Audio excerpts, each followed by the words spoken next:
Hold up, I ain't trying to stump, man, but the Yeezys jumped over the jump, man. I be in and out of arenas like I'm Scottie Pippen.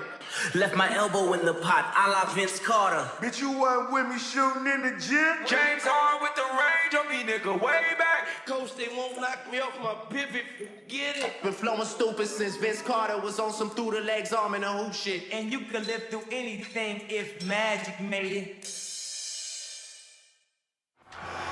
Ladies and gentlemen, if you don't know, now you do.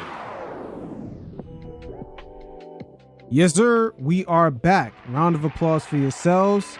We got quite a few things on the docket for today. Very interesting stuff that's going on around the league.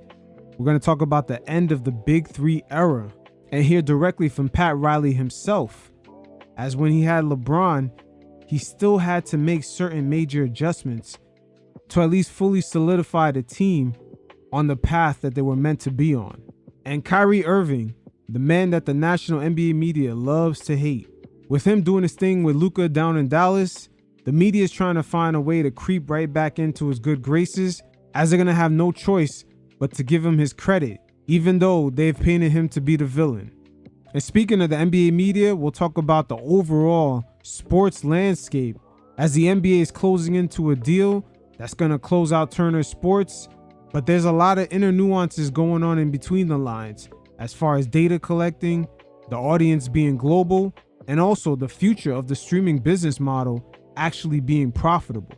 Last but not least, we'll hear from Rudy Gay as he spoke about his dealings with the Sacramento Kings in the mid-2000s, as the rumblings from sports agents get louder and louder, as they emphasize they care more to what franchise their clients get drafted to than what number they actually fall into in the NBA draft. So with the new CBA rules kicking in this offseason, this will be the final nail in the coffin of the Big Three era, as teams now who have stars loaded up on their roster, they're going to have very limited options on improving certain mid-level exceptions they're not going to have, and also doing 2-for-1 trades. They're not going to have that ability. And this is going to continue on adding to the parity of the league, just having different teams year in, year out compete on a high enough level. Because with this Big Three era that was pretty much ushered in by the Boston Celtics in 2008, and followed by LeBron James and the Miami Heat in the 2010s, then the Golden State Warriors, and now the Phoenix Suns, it's pretty much led to predictable basketball year in, year out. And as we ushered out into the 2010s, the brand new player archetypes that came into the league with the more versatile big men, along with more 3-and-D players coming out of these drafts, especially among the role players, it's definitely led to a stagnation with teams still using that Big Three formula. And we could see it play out no further than the Phoenix Suns. And throughout the season, we've seen how flawed that roster was from jump, not really having any strong play out of that center position, sometimes having no choice but to put KD in that slot. And the Suns not having Grayson Allen got exposed in the playoffs, as he's really one of their best three-point shooters outside of their Big Three. But in totality, it's the way the Phoenix Suns acquired this roster. The fact that they had to trade for Kevin Durant and Bradley Beal, which is something that we really never seen a Big Three in this magnitude actually formulated. The Celtics came close to it as they traded for Kevin Garnett and Ray Allen, but that was a different time and era. The league was still in a transitional phase where a lot of role players and secondary players were not as skilled as the players of today. But the Suns trading for Kevin Durant and Bradley Beal pretty much depleted their roster and left them with limited options, as they do have a brand new owner that overpaid for the team, and maybe he was reaching for a way to get more stars on the team to keep up the Phoenix Suns' $4 billion evaluation, which I believe today is actually worth $1 billion less. He kind of overpaid for it. So sometimes there is politics involved, but the trading for Bradley Beal might have been an overreach. And Pat Riley kind of alluded to the Miami Heat, even though they acquired Chris Bosh and LeBron James through free agency, it was still difficult for them to construct a roster around those guys, even with them taking a pay cut. So the Big Three formula, even with an all-time player like LeBron James, does have its limits. And Pat Riley right here gives you firsthand insight to some of those limitations. And it's not necessarily getting another star. You know, you get another star and then your bench gets weaker, probably. And you do have some financial responsibilities to, you know, the tax and the first apron, the second apron, and all the consequences of going there. And so that's why I say there might be 2 or 3 critical players maybe in this league if they ever became available and we had an opportunity, then there's no doubt that we would go for it, shoot the moon, you know, I mean, it's what it is. We've always been that way. But, you know, there were 8 teams in the tax this year. 6 of them are home. Okay? And who is it? Boston and somebody else is playing. Denver, yeah. So going into the tax and going way into the tax to win a championship, you better be damn right about the guy you're going to get, what you're going to give up for him. And so it didn't happen even with the big 3 until we solidified the bench the next year. Yeah. So right there, Pat Riley is letting it be known, even with a Hall of Famer like LeBron James, the big 3 wasn't solidified until he fixed the bench the following season. I believe you got Shane Battier, Ray Allen, and a couple other shooters in there. I believe Rashard Lewis and others. But let's keep in mind, Pat Riley's a guy who passed up on Bradley Beal. And there was a reason for that. Because at the time, he already understood a guy that's chucking up a bunch of shots in Washington, never making the playoffs, getting paid over $50 million a year with no trade clause, that's a bad deal for an unproven player like that. And sometimes his salary does not justify what he can do on a team. Because the Phoenix Suns already had Devin Booker and Kevin Durant taking up all those shots. So out of that $50 million plus that they're going to pay Bradley Beal, there's only one basketball, and he can't really utilize the ball in a way to have his output reflect his salary. So this is where the Suns kind of find themselves in a huge conundrum here. I've always wondered after they acquired him if they plan on jump shooting a team to death, because that offense does nothing but take difficult mid-range jump shots. But overall, it's a good thing that the Big 3 era is finally ending, and we can get back to not only the league having more parity, but the actual teams actually constructing different rosters to have different play styles and introduce different dynamics that will play out in a playoff series outside of their main superstars. And we're getting a lot of that this postseason with the Dallas Mavericks, the Minnesota Timberwolves. They have a lot of players outside of their stars that's introducing brand new dynamics that end up swaying the games throughout the series. And this is something the Big 3 era was kind of missing, the versatility that makes the game an art form in a way. But every era in the NBA definitely comes to a close, and it looks like we're getting ushered into the era of just more parity, along with teams having deeper rosters filled up with guys that are more versatile, a lot of 3-and-D guys coming off the bench, and just a lot of high-level impact role men.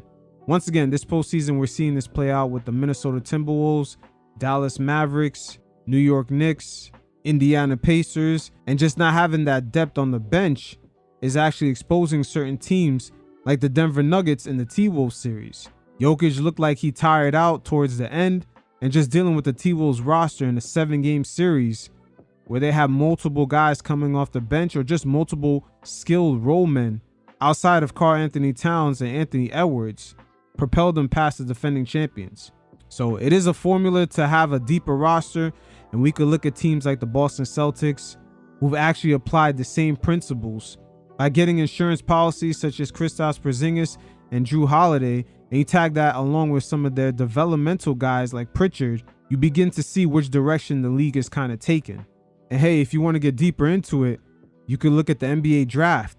The fact that the second round is its own day is showing you the importance of some of those picks going forward, especially if you can get some of those guys on a cheaper contract and have them come in and pick up a system and play right away. The Denver Nuggets have actually utilized this formula. Unfortunately, it didn't work out for them this season, but they are digging through the second round to find 4-year college player guys who have an understanding of how to play the game in a team concept and can make some impact right away. Another prime example of this is Jaquez in Miami. But a bigger and globalized talent pool requires much adaptation. So the NBA media finds themselves in a very interesting predicament when it comes to Kyrie Irving. And that's due to the fact that they spent the past few seasons discrediting him. And that's because he decided to push back on a few things, not necessarily what he's done on the court. Strike one was going up against LeBron James back when he was in Cleveland, which is someone who has a lot of power within the NBA media. I should really say the overall media when it comes to his image. And that's because he's one of Nike's major assets.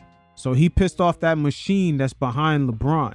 Strike two was rebelling against the Boston Celtics, which is something I've always let it be known, is that most of the NBA media is Boston based or has some sort of affiliation. A lot of the beat writers, a lot of the media pundits have a lot of ties to that place. So once you offend that team, you're going to have a lot of arrows being thrown at you. And strike three would be him going up against the Jab in 2020. As a native New Yorker and someone who understands the Northeast, there's a particular ideology when it comes to that particular subject. And if you do not agree, there is a certain demographic that believes you should be stripped of your livelihood or your personal credibility, regardless of what you've done. And this ideology is also taken up in the West Coast, especially in that Bay Area. Matter of fact, there's another thing he actually done. I know there's no strike four, but goddamn, Kyrie, man. He made some religious statements, which is a big no-no, especially for a public figure in a league that's trying to appeal itself globally to everybody. So Kyrie definitely has a number of strikes against him, and he's had a lot of arrows being thrown his way throughout the years. And the way the media in the past few years has discredited Kyrie has had an effect on the perception of his basketball career, very similar to Dwight Howard. You see, with Dwight Howard, his public perception has gotten so bad, the way he's been painted in the media, that he did not make the NBA All-75. Instead, we've seen Damian Lillard take his place, which was very questionable to begin with. But I say all these things to get to my point of why Kyrie has gotten looked over for the upcoming Olympic team. And WNBA Hall of Famer and former Olympian Cheryl Swoops actually gives insight to why Kyrie got skipped over. But before we get to that, let's take a look at what Kyrie Irving had to say about the media portraying his image. And keep in mind, this is after the undeniable playoff success with Luka. I wish my brothers well, and I just didn't fit into this team, and I think the deliberation process was a tough one. But again, I have nothing but respect for those guys over at USAB. You know, at this point in my career, I think my focus should be on winning the championship, and you know, in the summertime, just going to support those guys when I get a chance. But yeah, I grew up in a time too, I wanted to say this, I grew up in a time too where we actually had to try out for USAB, and we did meet up as a group and as peers, and there was a mutual respect that we earned from one another and trying out and then seeing what five meshed well. So I think obviously the timing's a little bit different. But yeah, I kind of miss those days of just being able to get everybody together, break bread, and then compete against one another. And then the deliberation process happens at the end of like the 4 days or 5 day process, even though people know who's going to be on the team. You know what I'm saying? So I miss that fun part of it, of just getting together. But I wish my brothers well. I think if you look at some of the guys on our team, we've dealt with a lot of naysayers, a lot of critics, a lot of noise, just like other teams, but I think specifically with us. You know, somehow I was called a chaos agent for a little bit, and there was this narrative that I'm a locker room cancer, and all these things that ended up becoming just these run-a-show media pundits, and I didn't want to be the butt of anyone's joke, and I don't mind being the butt of anyone's jokes, but not at the expense or consequence of my teammates' success and our success as an organization. So I've just taken, you know, a lot of hits, learned how to hit back, learn how to protect myself, learn how to protect my brothers and my sisters, and keep the main thing. It's good to see Kyrie making a lot of peace with himself. But once again, the media is going to have to find a smooth way of transitioning to relaying to the audience that Kyrie and Luka is actually doing their thing. And one of the reasons of the success is because of Kyrie. They cannot overlook that. So they're trying to find a more subtle way to begin to get in the good graces of Kyrie. It's a very interesting dance sometimes the NBA media does when trying to debunk certain narratives that they already created. Keep in mind that the Olympics for the NBA is a huge marketing campaign for some of their athletes. And that formula that was used in the Barcelona Olympics with Michael Jordan has proven to be very effective on putting the basketball game on a global stage. So this is a major marketing opportunity for the NBA as well as Nike.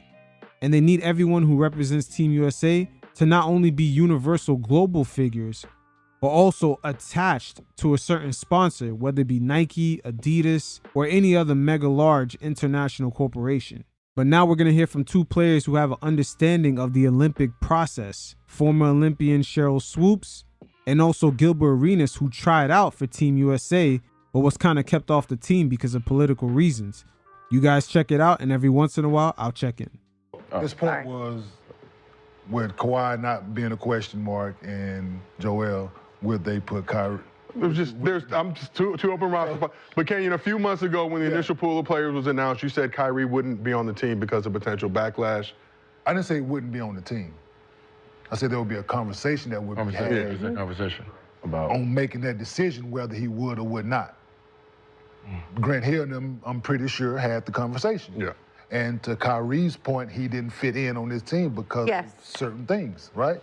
Kyrie's not on the team because of his talent. I said it had nothing to do with basketball. Yeah, exactly. On this very couch where I get ridiculed all the time that Kyrie is a better basketball player than Luka, and that's my personal fucking opinion, which I'm entitled to, but it has nothing to do with his skill set and what he can do in between that 94-50. Has nothing to do with it. They had a conversation within the USAB committee. A conversation was had. Is Kyrie one of the best 12 basketball players in the? Yeah. Without question. Without controversy, absolutely. Whenever that controversy was and what it entailed with it, it's bigger than we probably could think of, is what I was saying at the time, exactly. Right? And for him to come out and say what I didn't fit into. I don't fit with this team. I don't fit with this team. That's all I was saying. Yeah. Right? But do you think he truly believes that, or is he just trying to say the right thing? No, he thinks that, and this was the conversation that was had. I think he believes How much attention is Kyrie Irving going to draw from USA basketball during the Olympics? It's a conversation. Yeah. For sure. Because he is himself. He is Kyrie Irving. Yes. Right? And we know this. Yes. Right? Him walking around USA Village burning sage, people gonna be like, what the fuck is he doing? Right? I'm just saying that. Get rid of the evil spirit. Right? This is a thing, Those are the right? reasons why he's not on the team. So and that was the point I was making, right? Damn what shoe he wearing, damn it don't matter when it comes down to this. Yep. It's not about the team he played for, it ain't about the NBA, it ain't about, it's about the brand of the Olympic USA. It's all this is about. And they don't want to do anything to tarnish that. Nope. And that's any other country. If anybody has had any controversy with steroids, domestic, anything about whatever controversy it is, they're from whatever country they're from, they will not be representing their country in the Olympics because that country don't want any negative publicity. This is supposed to be a happy time about sport and us celebrating our country. We don't want nothing negative behind it. That's just what it is. Like, and somebody brought up, we were listening to the Kobe thing. It had nothing to do, Kobe played, okay, cool, it had nothing to do with political nothing about people's race, religion, like none of that. It didn't. Much as people wanted to hate him and not to be on the Olympics, it had nothing to do with those things. In this day and age, and as sensitive as people are, and touchy at every subject. I don't have a mic. You dropped it. I did, because he just, yeah. So you agree, Cheryl? 100%. Yeah. And that's all I'm gonna say. Yeah, no, it's just, and my counterpart over here had a disagreement with me about it. We got into. As to why he's not on the team? Yeah, he said he would be because it had nothing to do with You said he would be on the team? Gil argued me up and down this bitch. I think he 100% should be. Yeah, and what he should be, that's two totally separate conversations. So he's not on the team because of a tweet? No, we don't know. That's controversy behind it. I mean, I don't even think it's just a tweet. It's the controversy that came it's Kyrie being Kyrie. right? Like he's going to be who he is. People want to ignore the fact that he missed games because of this shit. Like, this is the thing. It was a thing. Yeah. It ain't like it was swept up under the rug overnight. Yeah. Right? This was a real live situation where this man missed games because of it. And it wasn't his words. Right? So it was this real thing. The shit had legs. And all I'm saying, it was a conversation that was had. Nothing. And the conversation was... And he stood behind, like, what he believed. Like, she played in the Olympics, I didn't. Yeah, right? like, it... So she knows the thing that's going on, right? She agree right-hand knowledge of everything that's going on within that Olympic shit. So it's just, that's what it is. I think it's unfortunate. Yeah, but it is. Definitely unfortunate. Because if you're talking about taking the 12 best that we have to take and send to the Olympics, you can't say Kyrie should not be on that team. Yeah. So there's clearly another reason. Yeah. But like you guys said, those trials are fugazi anyway. It is. There's just, they know what they taking, man. They showing up to get, like, just for the runs, because it gets you playing against other high-level talent. So if Kawhi and Joel are not healthy and don't play, who are the replacements? That's a great question. Jimmy Butler, Jason. Well, isn't Jimmy hurt also? Jaylen Brown. Jaylen Brown is on. Isn't Jimmy hurt right now too? Yeah, he's MC100, but I think he was. Jaylen Brown, Paul George. There's no line of succession. Not right now. That gets the Kyrie playing. And I don't think so. I personally think it's had nothing to do with basketball. Does that stigma last forever, you feel like? Or it's the last time that he'll be available to play. So it's fair to say that. I don't think he'll be available to play in 4 years in the Olympics. Or he'll be on the tail end of it. I don't think it'll be even a conversation in 4 years for Kyrie to be on the Olympics. Well, how old is Kyrie? You got all the new guards. I got 32 years old. Mellow Ball, you got all new crop. 4 years. This new crop of He'll guard. be 36. He won't be on the team in 4 years. Yeah, so no, this is like, if he's not on this team, this new crop of point probably guard. done. Yeah. Like his... Shit, this the last of a lot of them players we finna see. Should be. Shit. Well, It should be. It should be. And if you want to add a veteran... But why are they pointing him out like he was top running for that last spot? No, just making it period, though. It wasn't even about the last spot, I don't think. It's just about making the team, period. But there's at least, 4 guys that can be complaining that they didn't even get a chance. True. So that's what I'm saying. Why is the focus on him? Just ask the question. I think you just asked about it. Just ask the question. Burton, people are sitting there looking at why is he on the team? Yeah, they asked the question, though. I think the question because they like somebody should be on there. Like Paul George. Of course. You know what I mean? There's a bunch of people that's They probably asked him the question as well, but they didn't say anything controversial, so. But why we keep using that as the narrative when we don't know that? Because you know he's the same religion. So I don't. Who? Same religion as who? Who? These guys don't want to say the words, man, but Kyrie is pro a certain side in the Middle East, and that's really what they're all afraid of. They're afraid of Kyrie coming in, wearing certain silks, wearing certain rags on his head, representing a certain side of the conflict in the Middle East. That's really what they're scared about. But even right here, nobody wants to say the word. Yo, that algorithm is crazy, boy. You lost me with that. The people we're using as the excuse why he's not on the team. But I mean, we're using that as the excuse. We don't know until we don't know until they say that is the They're reason. never going to say that. I know. So it's right now. It's just our opinion. But can we find out why? Yeah. Like why we cannot find out why? You can't because just it's a ask. conversation between multiple people that was had. You can ask. They gonna say exactly what Grant Hill released that statement exactly what it was. Look up the Grant Hill. I'm pretty sure there's somebody asked about Grant Hill's statement. He ain't hit me back yet. Who you asked? He said, all right. What's the real reason? I mean, what is the reason? Was you not even considered? Did you have better guards? What's the reason? Yeah. They have a reason, instead of just guessing, I don't. I think, yeah, I think we need to know every reason. But even if we ask the reason, these two people on it and not these other people? Like, well, they fit better with us. We think we don't know. That's the politically correct answer is the fit, right? Well, these two are on the team because they're the right fit for what we need, what we're looking for.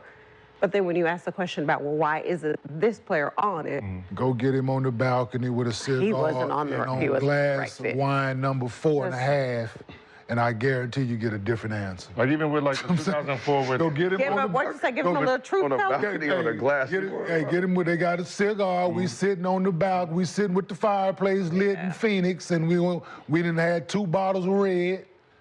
Get the right answer, I guarantee you. And that right answer is, hey, Kyrie not only had a fallout with Nike, who has major influence on Team USA basketball, but you got to be a universal global figure. They don't want any politics in their events, and Kyrie is pro a certain side in the Middle East. It is what it is at this point. And he also went against the jab, which is universally around the world. They want people to take that.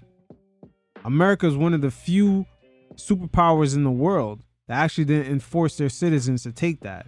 So Kyrie, in a way, represents a lot of what the powers that be don't want their citizens sharing the same ideology. But these guys sound real uncomfortable. They all know what's the reasoning behind it. Gilbert Arenas seems like he was scared to shake up the algorithm by saying certain words. It is what it is. Oh, man. But Kyrie puts the media in a very interesting place right now, especially with the success the Dallas Mavericks are having in these playoffs. I mean, how they're going to deny Kyrie at this point if he collects his second ring with Luka? It's a major possibility. But most importantly, when it comes to the Olympics, these guys got to be global figures. They got to be universal. They got to appeal to everybody. That's that Michael Jordan effect. There's a reason why MJ doesn't make any statements. He's almost become a prisoner of his own celebrity because he has to have that global appeal. Same thing for Obama, or same thing for any other global figure of that magnitude. You got to be universal and, for the most part, keep your opinions to yourself. And Kyrie definitely has always been opposite of that. So with the NBA nearing a brand new TV deal, there's a lot of interesting things going on in this sports media landscape with companies consolidating. You got Peacock merging with Netflix and Apple TV to form a bundle. Same thing for Discovery Plus and Hulu and HBO Max, just all collaborating into one package instead of having their customers sporadically jump from one platform to the next. And that's all just to maintain the subscription, because people's habits in this streaming era is very different. They may tune into one platform because of a particular show, but then when that show ends, they're off that platform. So the business model of streaming has not really been proven to be fully profitable. And this sort of consumer behavior when it comes to streaming is going to trickle down into sports. What happens when a particular team is not doing as well, especially when it comes to the local TV deals? What happens when a consumer checks out of an app because their favorite sport is currently in their off season? So many consolidations between different streaming platforms will continue on, which blurs the line of who's really in competition with who, as we see ESPN, Fox, and Discovery, aka TNT, all collaborate on an app that's soon to be released. And also ESPN is going to have their own standalone app, which is direct to consumer. And even when launched, they're still going to be operating under the whole premise that streaming has not really been profitable outside of Netflix. But we're going to get direct insight from a few people within the sports industry, starting out with Stephen A. Smith, on some of the inner nuances that are going on behind the scenes. You guys check it out, and every once in a while, I'll check in. The thing about it is this: the first order of business they accomplished is when they took basketball-related income and they reduced it from 57% to 50%.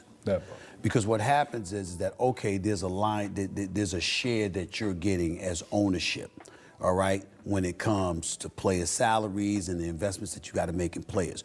You're establishing a degree of cost certainty. So you know that as a result, you can compete to some degree because there's but so much you can spend. It's going to be very punitive if you go over the luxury tax and stuff like that, and the rich stay rich because they know how to be cheap when they need to be cheap. So we understand that part. But In the larger markets, particularly if you're innovative enough, you can really, really maximize the potential of your individual franchise, and that's not going to be stopped. So the NBA will guard against that. But the streaming stratosphere has really opened things up. And what I would say to you is that you got to really, really look at what the NFL did. They were on DirecTV, but then they went to YouTube, and they couldn't be happier by making that move. And it does look like a better product. The clarity, you know, of just the whole visual, it just looks aesthetically brilliant on the part of the NFL. Absolutely. It just pops more? It just pops more. Not only that, you got 4 games on one screen.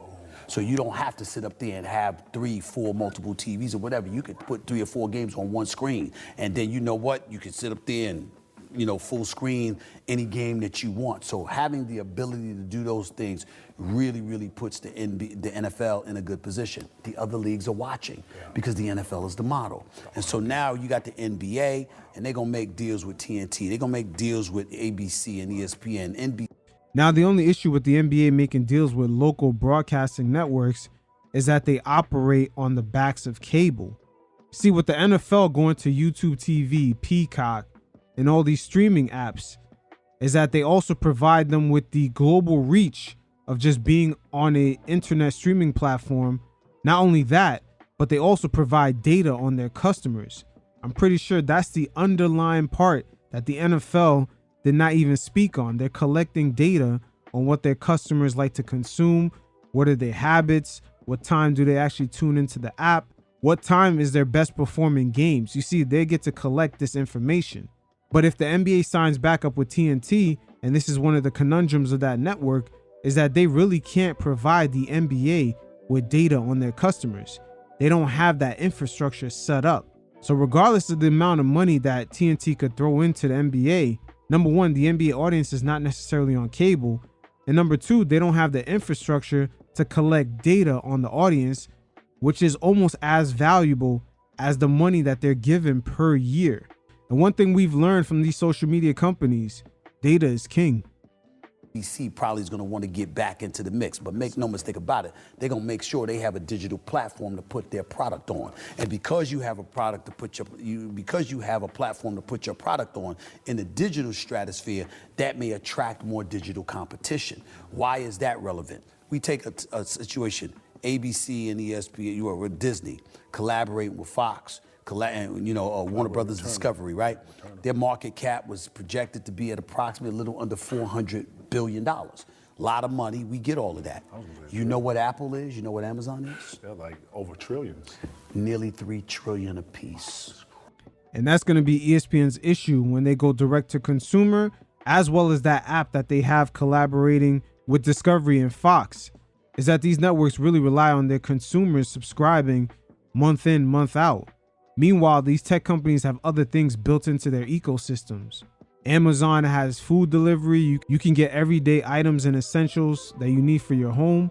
Apple has the iPhone and that whole ecosystem behind it, whether it be music, iCloud, etc. So the tech companies could really acquire some of these assets like the NBA, the NFL, not necessarily to turn a profit right away. They could bite the bullet, but they could just add those things to their already built-in ecosystem.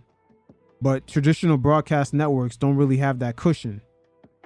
You know what's it? If not a little over that. And so when you see that, they just haven't really delved into the world of sports, because obviously these league rights fees cost a load and some of them don't want to pay it. And if you don't need to pay it because you're already more valuable than anybody else, why do you need to do that? But if they decided that they wanted to get into it a bit more, who knows what the hell will happen. Not necessarily the tech companies don't want to pay it.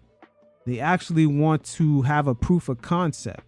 I believe them getting into the whole documentary sports style thing, or just doing these one-offs, maybe with WWE or just these boxing events like the Jake Paul, Mike Tyson, it kind of gives them proof of concept, because once again, behind the scenes, they're data collecting on their customers.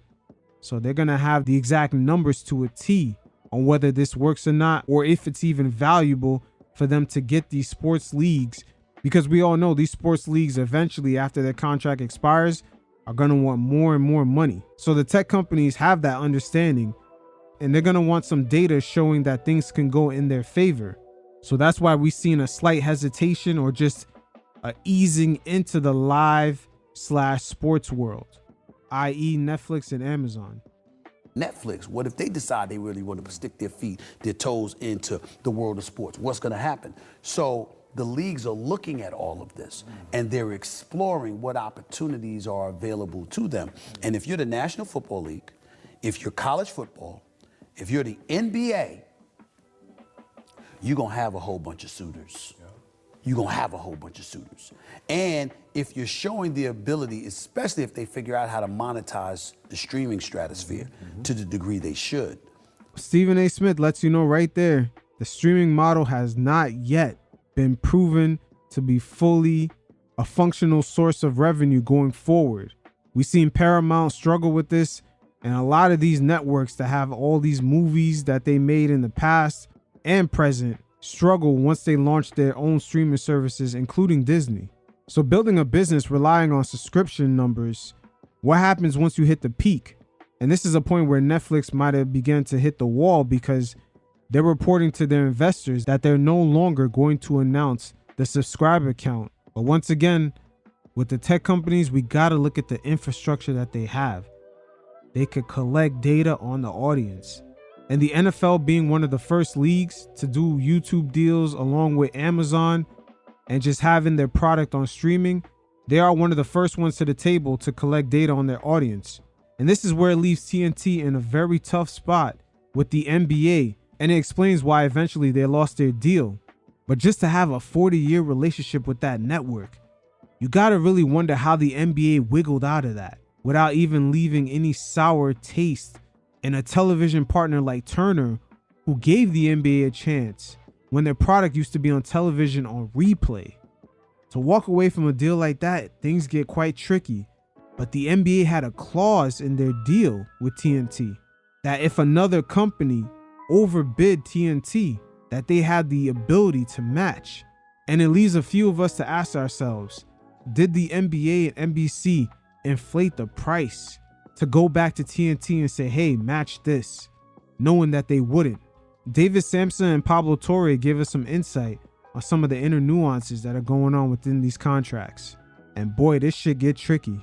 David Zaslav has decided he's okay losing. It doesn't seem that way. It'll get us to another. Because he went to a game? No, because there's also reports, I don't understand them, there's also reports that he has a matching right. So I think it's possible that he gambled and thought, gee, my shareholders, once I have a matching right, I'll go and match it because they'll tell me they don't want to lose it. Now you get into another set of problems, which is a matching right of what?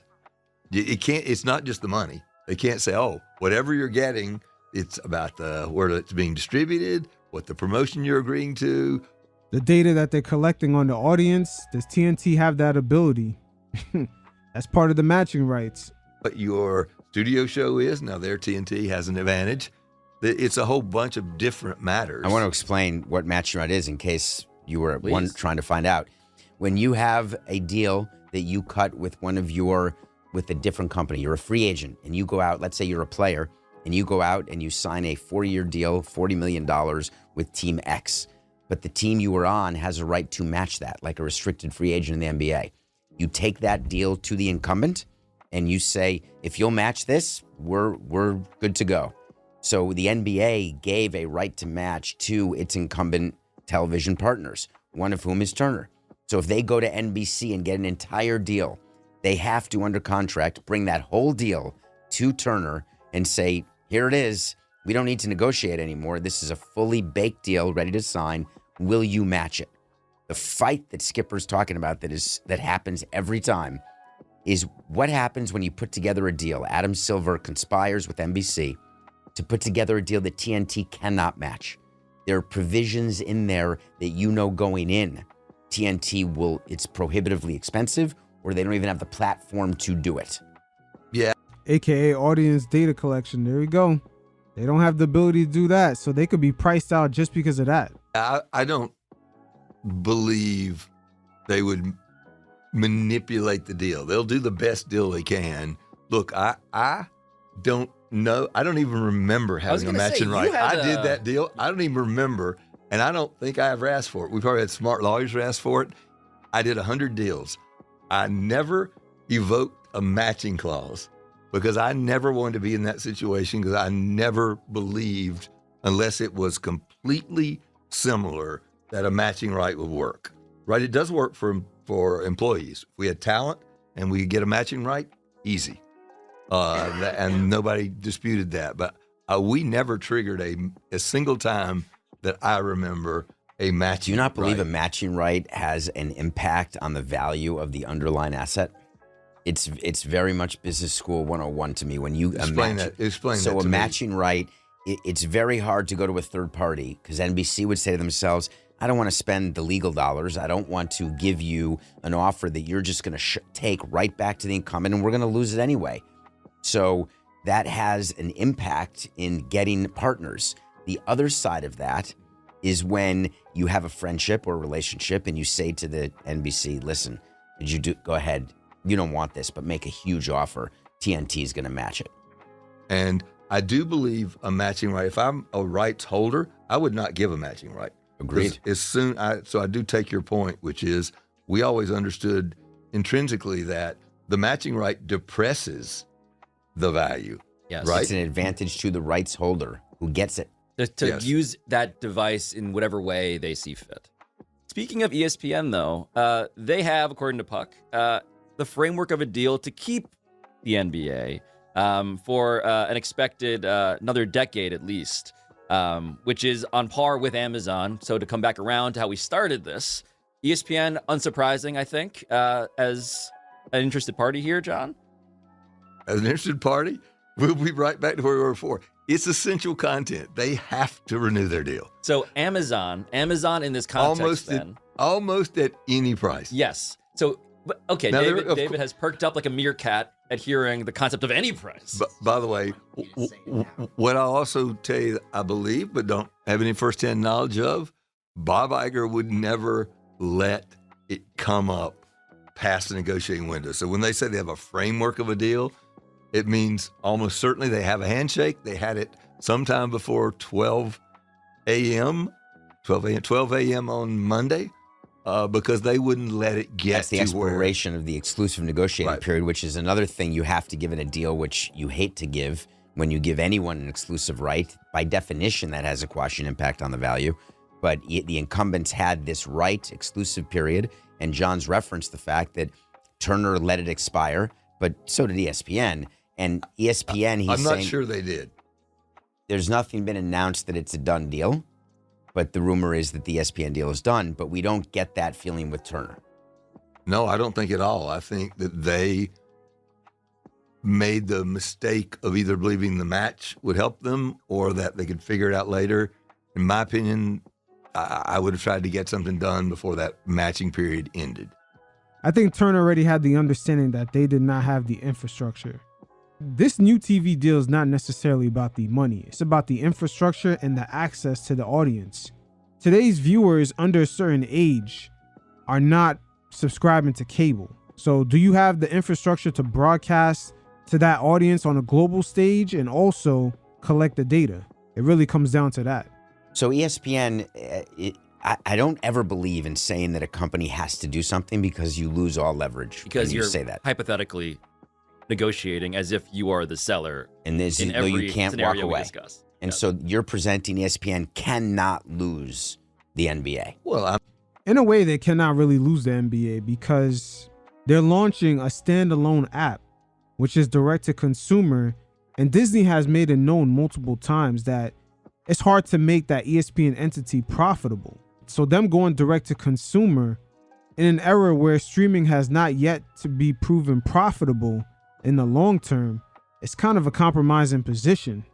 The NBA definitely has leverage over them.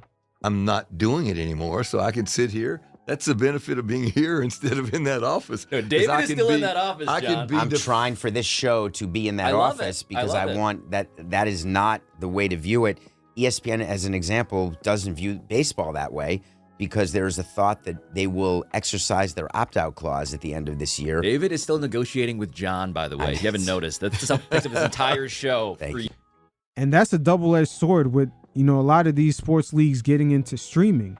they're going to have the data and the numbers on those ratings. This might actually play out very similar to podcasting, in which you can get your advertisements, you can get your deals locked in, but at the end of the day, if your show is not performing, eventually those companies are not going to renew. Streaming is nothing like the cable/broadcasting business, where they can bundle a bunch of channels together and then charge a flat fee, and they have the market share or just the access over the consumer to keep raising prices. And it looks like with all the consolidation, a lot of these companies are trying to find a way to leverage all these bundles together so they could eventually just raise the price. Because if you have to have one of them, then you have all of them. And if you raise the price on one of them, you basically raise the price on everything. So in a way, eventually streaming would end up looking like the cable bundle anyway. Again, these are interesting times. So nobody's asked whether there's an opt-out in this 10-year deal. I personally was not aware there was an opt-out in the baseball deal, but that I think was done. Had a little notch on the table too? No, I think that's after I was gone. Okay. We did not have one, I don't think, before. And that's actually a great thing for a company to get, right? I like having that. I wish I'd been smart enough to have that. It's player opt-outs. It gives all the power to the player, because if you feel as though you're overpaying, you opt out and adjust it or get more for your money. I don't actually know why baseball would give that. And I don't know why Adam would give that here, the NBA would give that here, and I assume they won't. So let me bring you inside an owners meeting and tell you why we would give it and why we did give it. The answer was that owners had a desire for an immediate infusion of cash and for a guaranteed tail of what that annual distribution would be. So it came with ESPN is now guaranteed, let's say it was 8 years. We promise you as the commissioner's office that we will distribute X millions of dollars to you as a team every single year from this deal. You can then take that and use it as your budget to sign players or to do the things that you want to do. Then when baseball says, by the way, to get this, we have to put an opt-out in. Like what owners do with a player who demands an opt-out, you say, all right, fine, we don't like it, but we want you so badly. That was the view. We didn't have enough competition to ESPN that if we didn't grant what they wanted. So what I'm blown away is John saying all the things he didn't know he wanted, where what's told to us is these were deal breakers. And it turns out you had no idea of any of it. No, but to be fair, I had smart people who did. We always thought it was Skipper related, is what we were all told. Often was. So, but the ogre Skipper. As a league, man, I would never give an opt-out. And baseball, as you know, David, has got enough problems already. If ESPN opts out, they've got real problems. I think they will opt out, but there will be another deal in place when they do opt out, and that's often what players do. They exercise an opt out because they've already pre-negotiated. Like what owners do with a player who demands an opt out, you say, all right, fine, we don't like it, but we want you so badly. That was the view. We didn't have enough competition to ESPN that if we didn't grant what they wanted. So what I'm blown away is John. The opt-out does not work in favor of Major League Baseball, but it works in favor of the NFL.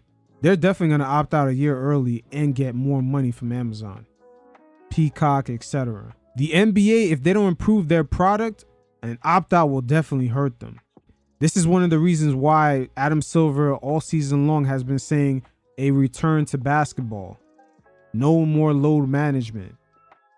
The product overall on the court has to improve. Once again, these tech companies, they're going to be data-driven. On saying all the things he didn't know he wanted, where what's told to us is these were deal breakers.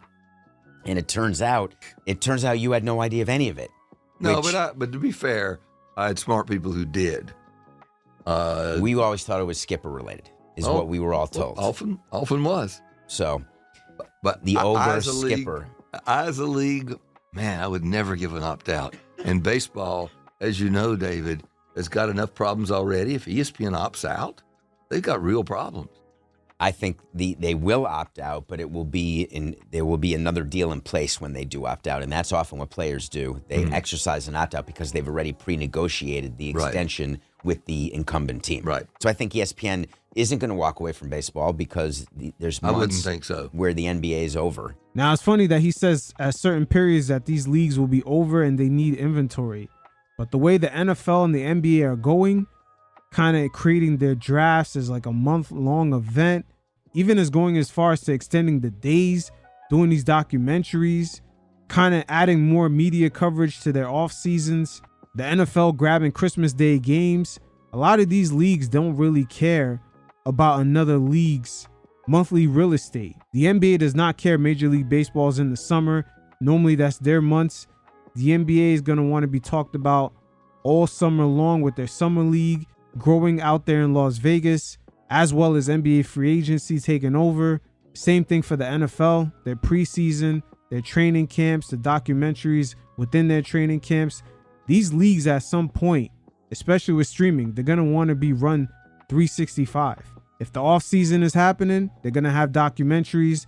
They're going to have inside scoops on what's going on with some players during their off season workouts, etc. So Major League Baseball has to be aware of this because they're doing great domestically per region or per state as far as their local teams. But on a national scale, compared to the NFL and the NBA, yeah, they're definitely behind. They got to make some changes there. And they definitely have. But certain nuances to attract a younger demographic that they've added into the game, the pitch count. But these things take time, and you have to usher in a new generation of players to truly change the game. That culture that existed in Major League Baseball with the whole playing the game the right way, that shit is all nice and dandy. But when it comes to the entertainment value on television, especially for viewers that's out of market, that maybe don't live in Milwaukee to watch the Bruins, you got to put something out there to appeal to that audience and just actually catch their eye. The NBA is never over. The NFL is never over. And ESPN needs baseball, right? All the highlights. And ESPN has lots and lots of very significant baseball fans. I do not believe they will walk away from baseball. Amazon did a playoff game and they signed up. What did they do where they got 3 million subscribers and 80% of them didn't cancel? With the NFL. That's NBC. That was Peacock. That was Peacock for a playoff game. Amazon's view here is they want to get all sports. They've got a local deal with the Yankees for baseball. Then you add the Thursday night NFL game. Now we're going to add NBA. We're all things to all people. Make sure you buy packages and have them delivered Prime overnight. I think this is just part of their continued strategy. I don't think that they necessarily care about the NBA. I think it's just what acquirers do, is they want to make sure they acquire. It's like in Monopoly buying Connecticut Avenue. It's really not going to be that helpful to me, but I'd rather have it versus not. And that's the conundrum ESPN faces. You see, these tech companies, they already have ecosystems where they profit off of other things. So the NBA doesn't necessarily have to be profitable right away for YouTube or Amazon or even Apple. And they actually have enough cash flow within those ecosystems to actually create their own version of ESPN. And I don't think you mean that they don't care about what the NBA, it's good business. It's retention of subscribers. The most important content to sports fans is sports. And Amazon Prime wants you not to cancel your sub or not to be part of Amazon Prime. And you will be, because you got to get your Thursday night football. And now potentially you're going to have to get your part we disagree here. So you say Connecticut Avenue, John says a railroad. So yes, he's saying it's a bit more important than I am. You're saying that that's an anchor tenant. Yeah, I think it is. Football and basketball. Well, and Amazon has also just paid $120 million for the exclusive playoff game for this upcoming season. So I view those as NFL. just a bit as rebar, not as the keystone. And the reason I do is that I don't think their business model is sports and people who want their NBA or NFL. I think their business model is people who want their packages. People who want their packages and also collecting data on that audience, then selling that data for advertisement, which is something that Amazon low-key is getting into. They could sell direct specific ads to companies within their platforms, whether that's Amazon.com or the Amazon app or even their Amazon Prime on the television screens. They've been data collecting on their audience and they're in prime position to sell ads better than traditional cable/TV networks ever did. And also Netflix is attempting to get into the same business with their advertising. We've seen them slowly roll out a package where they give customers the ability to pay a cheaper price to watch ads, but they've been also collecting data on their customers. So they could be setting up an ecosystem where they could sell to advertisers directly to the specific audience and demo that they want. You want people to come on Amazon and just stay. And if they like sports, great. If you don't like sports, they're going to offer you other sort of content. What David is saying is that it's not existential to Amazon.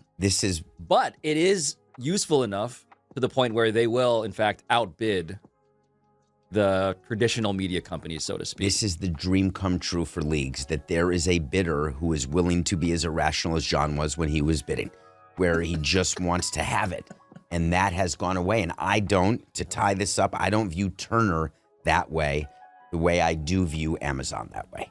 And TNT not being willing to be a reckless spender could not have happened at a worser time than right now, because with the local RSN business collapsing, with local teams not being able to turn a profit, through Bally Sports filing for bankruptcy, a lot of those team owners will be searching for that cash flow. They're used to being bundled up with other small market teams. In the NBA, I believe it was around 15 teams that were bundled into Bally's.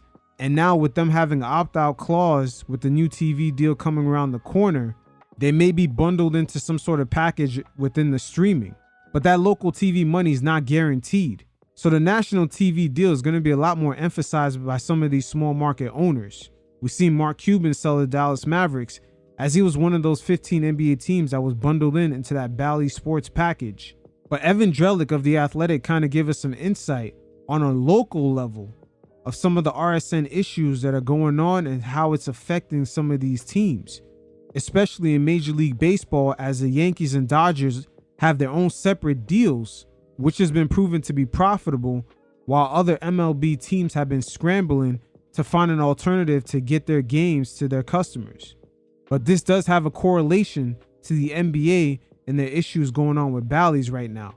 But unlike Major League Baseball, the NBA has an opt-out clause where at the end of the year, they'll maintain the rights to those 15 other NBA small market teams. But again, the business of streaming has not been proven that it could be profitable long term. You guys check it out, and every once in a while, I'll check in. Well, the RSN landscape is collapsing and crumbling and falling apart. I mean, even if you just take baseball, Diamond dropped 2 teams, Arizona and San Diego, and they renegotiated 3 other teams. Cleveland, Texas, and Minnesota, their deal expired, but they re-upped on a 1-year deal. So that's basically a renegotiation. The NBA has also had certain teams like the Houston Rockets bundle up with their local MLB team to form their own network. And the Phoenix Suns, they've actually been broadcast on local television down there in Arizona. So the fallout with Bally Sports has already affected certain NBA teams, as a few teams had to scramble and find a way to get their games to their local audience. The Utah Jazz is also one of them. But the MLB situation that they're about to speak on has a correlation to the NBA teams with the dealings of the fallout of the RSN business model. There are still 9 other teams that they haven't touched, right? So the majority of baseball teams that Diamond was working with, basically the perception you can walk away with is, well, those deals are working fine. You know, and the reality is there isn't money established, consistent money coming in through streaming options yet, really, for anybody. I mean, Peacock losing more than $2 billion in 2023. So it's not going to disappear, at least not overnight. I think what you've heard people in baseball, Commissioner Rob Manfred talk about, and I hear some media consultants talking about, is this kind of modified world where the exclusivity gets lessened. So, you could broadcast the games simultaneously. Maybe you can stream them, and the rights fees get lessened. But the RSN team relationship still exists. And in baseball, it's going to become very important. It was important years ago for these exclusivity arrangements to be loosened, and they haven't been. And it means that, if you're in a Comcast territory, you want to watch the Twins, and you're a Comcast subscriber, well, you're not in a great spot here if you subscribe to Comcast, because there isn't this alternative streaming option that you can just sign up for available separately. So I think it's less doomsday and more an altered world. MLB would like to have a national in-market streaming package. MLB.TV, which has existed for years and is in my opinion, a great product. Like, you can just, it works pretty darn well, and you can watch any out-of-market game. Wouldn't it be nice for fans and customers and anybody who just wants to watch a game to have that as an option for in-market? So if I'm in New York, where I am, I want to watch the Mets or the Yankees. I can't do that through MLB TV, and this has been a long-running complaint that people have, and this has to do with the exclusivity deals that the RSNs make with the teams. So what I was talking about before, where you get to this world where things get loosened, wouldn't it be great if both could exist? The RSN gets to broadcast the games, pays the team maybe less money than they do now, and also you could sign up through this package and get the games in the same way. I think that's the world that baseball would want the most, because that gives you still some set income, which, if baseball were only selling a national streaming package, it's a lot less predictable. People can walk away whenever, and sure, people can stop subscribing to cable, but once you get the box, typically you keep the box. It's we see cord cutters, but I think there's less variability of people going in and out of subscriptions when it comes to cable. So they want to be paid. I think that's overlooked here. It's like, yeah, do they want to have a national streaming package? Sure. If that means making a lot less money than they do now, they probably don't want it. But that's a little bit, cutting off your nose to spite your face, because they do need to broaden their reach. They do need to make it easier for people to access these games. It is, now they're according to my colleague Andrew Marchand, nearing a deal with Roku. I mean, how many different places are you going to be able to watch a baseball game? It's just, it's a little dizzying. And I think you lose people in a crowded landscape like that. And that's something that the NBA, when Bally Sports had first filed for bankruptcy, a lot of teams like the Jazz, the Phoenix Suns, the Houston Rockets, they made sure that their games were widely available, even if it had to go to a regular broadcasting network. Again, a perfect example of this is Kevin Durant, Devin Booker, and Bradley Beal. All their games are available to anyone in the Arizona area free of charge. All you just need is an antenna. So accessibility is very important. These teams control their individual rights. The Yankees have their own deal with Amazon, but this national package that MLB was talking about, this in-market national package that the league that Manfred said he wanted to launch for 2025, was targeted to be about half the teams in the league, which you can argue is not enough to sell anyway. And some people do argue that. And so it's not, so even if what you're saying is right and makes sense, and have Amazon do it, well, which teams do you have who are participating? And that's dependent in part on what deals are already in place. And again, this is why if Diamond emerges from bankruptcy, the deals that the Diamond teams have, they're still in place, right? If Diamond disappeared, there would be basically 12 teams that would have their rights back. You combine those with the handful of teams that MLB right now is producing and the teams have control of their rights over. Okay, now you got half the league, but you don't have it otherwise. And so there is this end game question. I don't even want to call it an end game, but at some point, if you're going to go to streaming, you've got to stop handing over exclusivity to the RSNs. And when the Twins deal got done with Diamond for this year, 1-year deal, same with the Rangers, same with the Guardians, there was exclusivity again. Diamond wanted that, and the teams via MLB granted that. At some point, you got to stop doing that if you want to increase your reach, even if it means taking a little bit less money from Diamond. Now, this is where the NBA found a way out. Once Diamond filed for bankruptcy, they renegotiated and made sure that all the teams that they have under Diamond, that they maintain the rights at the end of this year. So the NBA, in a way, they could formulate their own streaming apps, or they could do a local RSN deal, perhaps maybe with Amazon or another streaming service.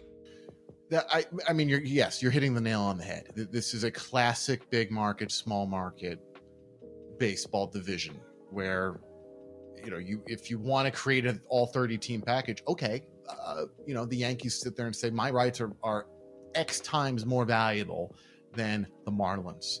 Are you paying me X times more to participate in your package. And, the teams control their local rights. That's just the way baseball has always operated. So, and this is a years long process that's going to unfold.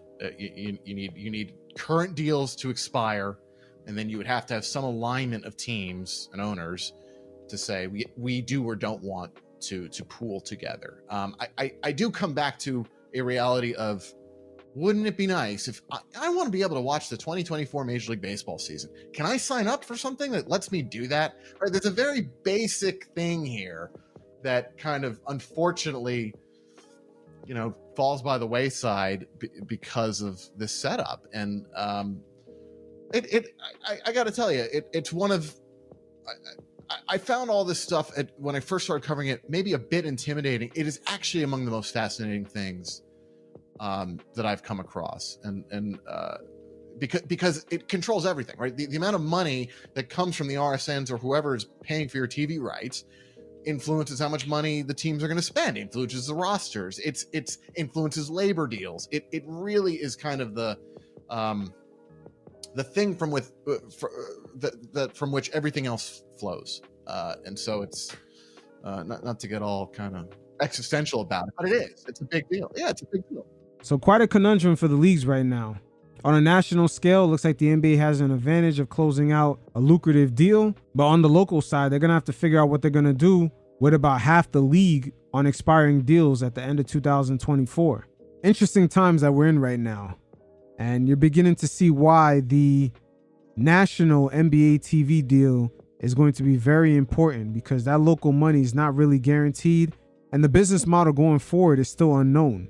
But the landscape is going through a major shift. It's almost like going from back in the day farming to the transition of things being more industrial. Cars are being made in the factories, and everyday goods are being mass produced by machines. The sports media landscape is going through a very similar transition from broadcasting to streaming. So this will be a brand new series that I'll be starting up called Don't Get Drafted into the Wrong Franchise, and this will be volume 1 starring Rudy Gay. As he was drafted into the Sacramento Kings in the mid-2000s, and that franchise was in the midst of a transition after the success of Mike Bibby, Chris Webber, and Peja Stojakovic. And that transition wasn't just only on the player personnel side, also through the ownership. But a lot of the dysfunction that existed within the Sacramento Kings really started from up top, from ownership down. And in the most recent years, we've seen a lot of agents begin to speak out for some of their clients that are about to get drafted into the league, of how through small manipulation tactics that they avoid certain teams, because now in this media landscape, word gets out faster about how some franchises are really to the detriment of certain players' careers. But Rudy Gay spoke on his time with the Sacramento Kings. You guys check it out, and every once in a while, I'll check in. Like most of my career, I'm in some goofy ass shit. Bro, I gave the Kings some of my prime years. That's bro. a fact. Yeah, nah. Bro, and you don't get enough credit for that. That's what I'm saying, bro. 22, 7 and 6. Cooking. At that point was a lot. Now it's like you be a third leading scorer, average 22.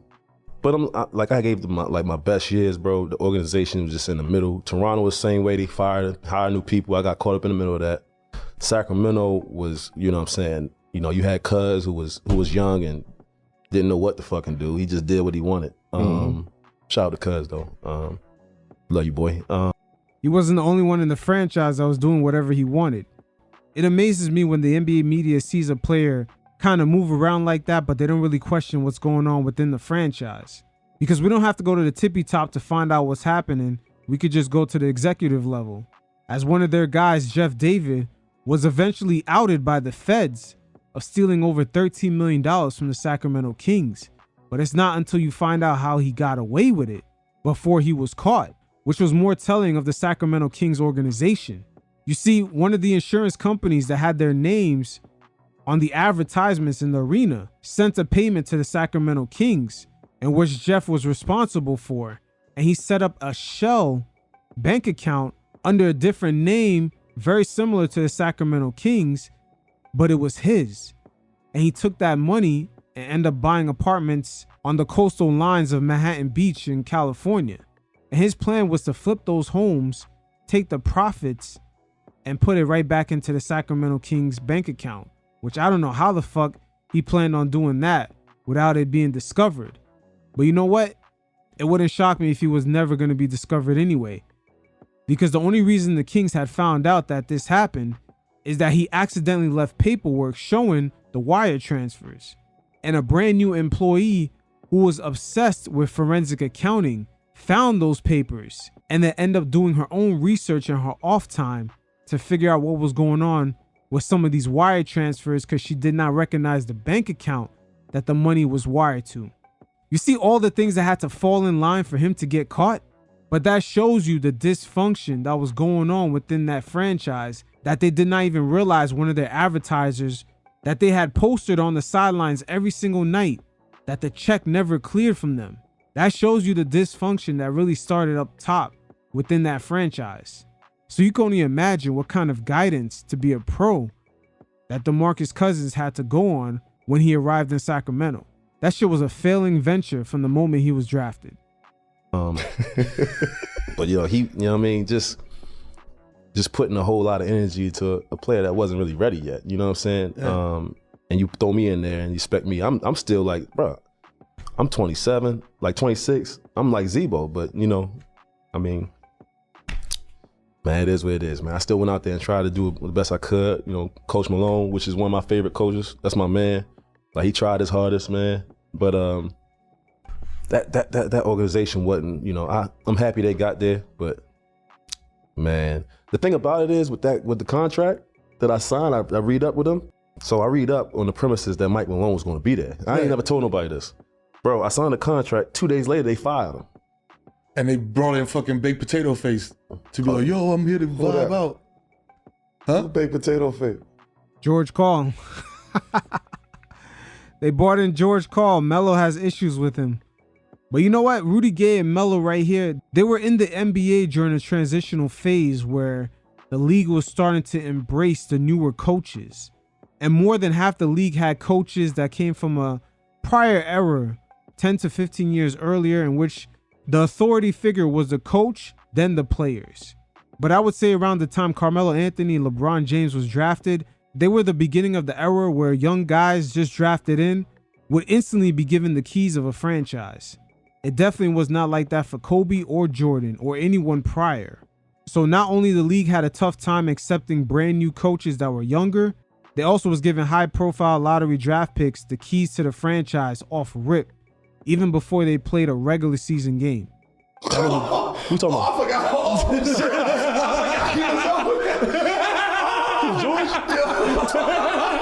That's another thing, bro. The biggest bozo in the history of both of coaches. Books, son. Yeah, yo, you definitely was part of the chapter. You cuz. Y'all was definitely part of the chapter. Yeah. Rudy Gay, hold on, go down. Come on, son. Rudy Gay told, welcome to basketball hell. I said that in confidence, man.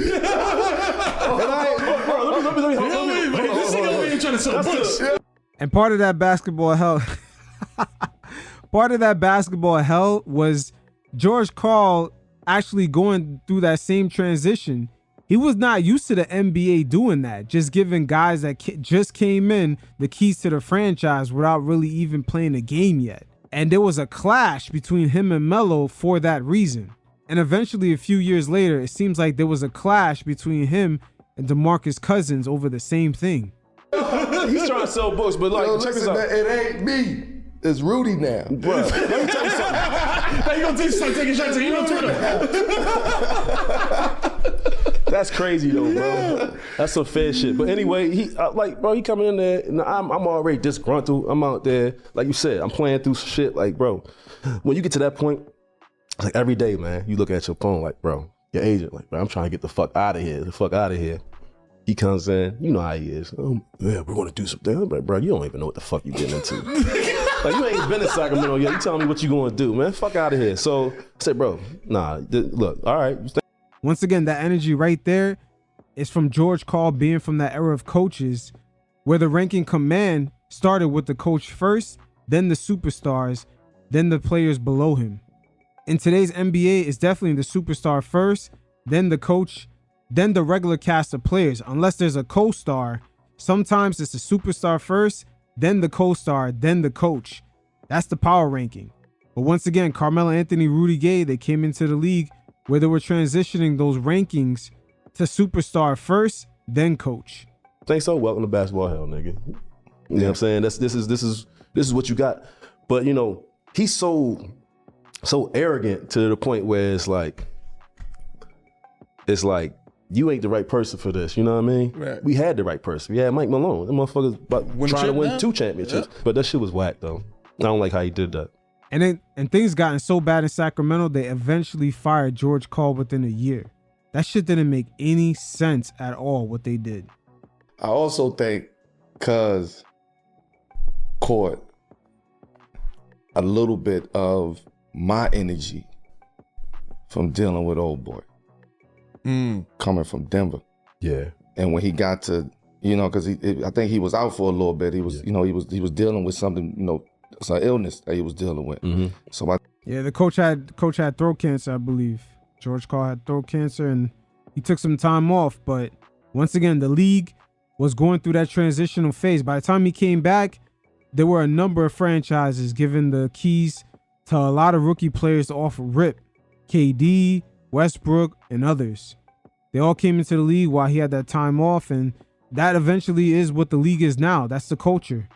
You draft LaMelo Ball, he instantly get the keys to the franchise, even though he really hasn't proven himself. By the time he got the sack, he was starting to come back like, okay, I can come in, and I've been around the makeup of this team before. Yeah. I've been around some crazy shit before. Yeah. I just had these crazy motherfuckers in Denver. I can deal with these crazy motherfuckers. Right? So I think that was the mindset. And the mindset was to try to get Cuz to buy into whatever he wanted to do. And Cuz was just at a point where, first of all, the message wasn't as clear to Cuz at that point in time. And now he's a young boy he coming into himself, he doing what he want to do. That's basically his shit out there, coming into, Sac was his shit at an early age. Yeah. So he going on that same trajectory of, I got to deal with a disciplinarian right now. Okay, he gonna try to control me. I'm not letting him control me. Yeah. I saw what you just did to somebody that I respect, which was, you know what I mean? I saw that.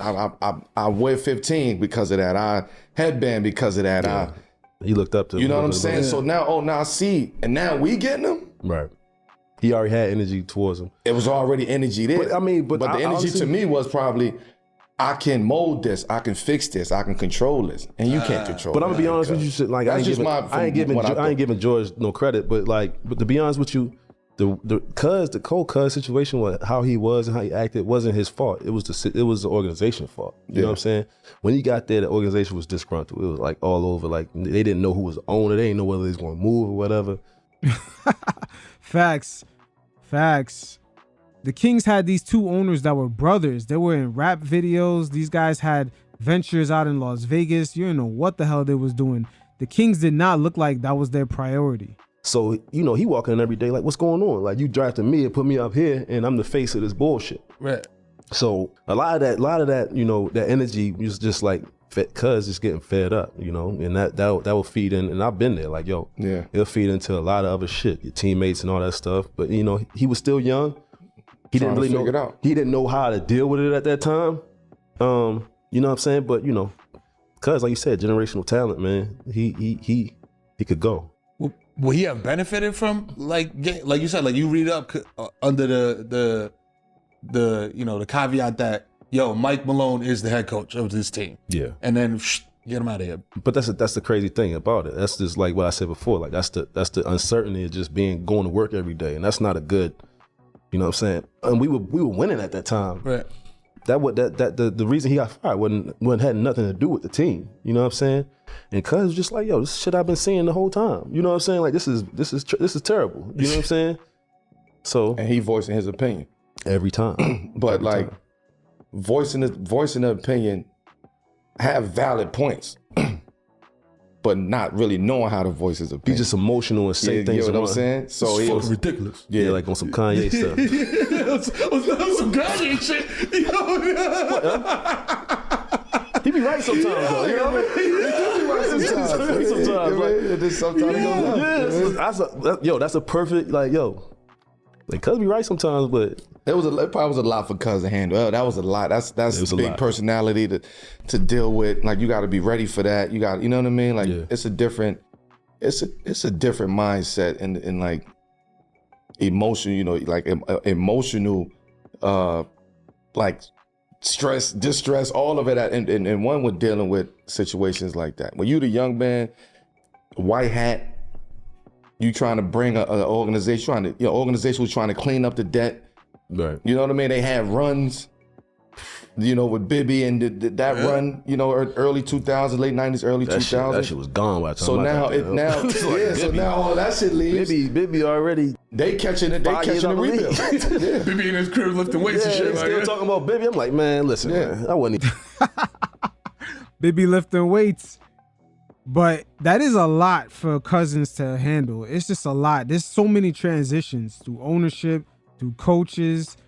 And the most important dynamic that they're kind of overlooking is that George Karl comes from an era where the coach was the leader off rip. He led that team with Gary Payton, I believe in 96, to the finals against Michael Jordan. And around that time, the leader is really the coach. Even Michael Jordan, the leader of that team was Phil Jackson, then Jordan. That's the chain of command. And now just a few years after that, I would say, was it 6 years after that, the league has transitioned to the rookies just coming in. If they have a name, they're a star in college or they're a hyped up high school prospect, they were given the keys off rip. And I believe it led to a lot of resentment from George Karl. Did not understand that power dynamic. That's why a lot of coaches around that time got phased out. We seen the same thing from Jerry Salone and Williams up in Utah. All those coaches, I would say from the early 90s all the way to the early 2000s, they got phased out because the chain of command just switched. A lot of these lottery picks held up a lot of power to these franchises as far as bringing in revenue. And it kind of blurred the hierarchy between coach and player. Y'all catching the rebuild. Yeah. He at a different age now. Now he reaching his peak years. Right. Yeah. So you reaching your peak years, but you like Melo saying, like reaching your peak years, but having been in the league and having the knowledge. Now you on the team with Cuz and you watching him go through this. Mm-hmm. Like, what was the craziest situation that you had to see? He trying to get traded at this time. Yeah. He on the phone. I'm on the phone every day, like, bro. So what teams you got today, man? Oh, who they gonna give up? Oh yeah. I want to play with him. Did Rondo help that? Rondo was caught in the middle of a situation too, because you know what I'm saying, he just came from Dallas, which Oh yeah, that was a nasty situation. He's trying to with Carlisle. Yeah, so he nasty. Carlisle, he's not the coach for him. You know what I'm saying? So he was trying to get paid. So it was like it was a shitstorm of people with different kind of issues they dealing with. You know what I mean? And it wasn't right. It wasn't right. Although we still play good basketball, but it's like another problem with certain franchises is that they just get guys because of past performance. They don't really look at team and cultural fits. Rondo was having a lot of issues up in Dallas. I don't know what the fuck made them think that they should bring someone coming fresh off a situation like that into their franchise, which was already dealing with a bunch of dysfunctional situations. It didn't make any sense. With them having a new owner that just spent all that money in that team, it wouldn't shock me if they were just bringing in names to make sure that they sell tickets. I mean, it starts up top, right? They said Vladi. Nah, Vladi. Oh, y'all had the ownership problems and all that. The brothers and shit had the Palms Hotel. What's the brothers? Yeah, the brothers were too busy in Vegas, man. It's almost like they had too many startups going at the same fucking time. They were involved in a lot of shit. And Vladi was fucking up. Let's not make no mistake about that. And that was way before the Luka pick. The Kings, I'm not going to lie, man, they had a string of bad luck. The Shalhoub or some shit like that? The Maloofs. Yeah. You know what I said Tony Shalhoub. Damn, he's talking about a bunch of monks. You're right. Oh, damn. Yeah. I had a lot of shit going on over there. Man, I told you, like, yo, I got like, that's 2 times that happened to me in my top years. That like, all right, y'all making a change doing all this. All right, well, let's do this, let's do that. Welcome to the party.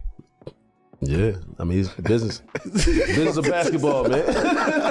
Business of basketball. Welcome to the party. But Yeah, it starts at top, bro. You got a young owner that just, that know nothing about basketball, that just trying to make basketball decisions. Playing 2K in real life? Yeah. I want to get that rich. You know what I mean? Let's think of something, Melo. Let's create something.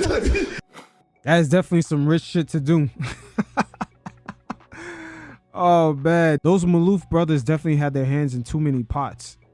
But going forward, I wouldn't be shocked if certain generational talents come into the draft and they make it be known, just like how certain football players let it be known that they don't want to play for certain teams.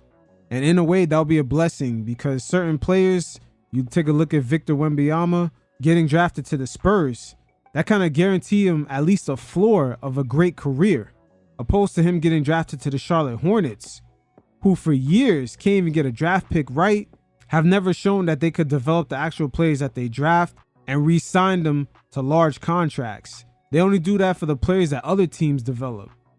Or even worse, he could have went to the Detroit Pistons. But who knows? Rudy Gay's career could have been different. It's no wonder Rudy Gay eventually went to the San Antonio Spurs, who could at least give him a floor of having a long-term solid NBA career. But not all these franchises are created equal, and it's a good thing that the league has sort of changed the lottery process to not guarantee teams that completely tank at least a top 5 pick. And the Pistons in this year's lottery are a prime example of it. So it is what it is. Until next time, you fellas stay safe. Peace.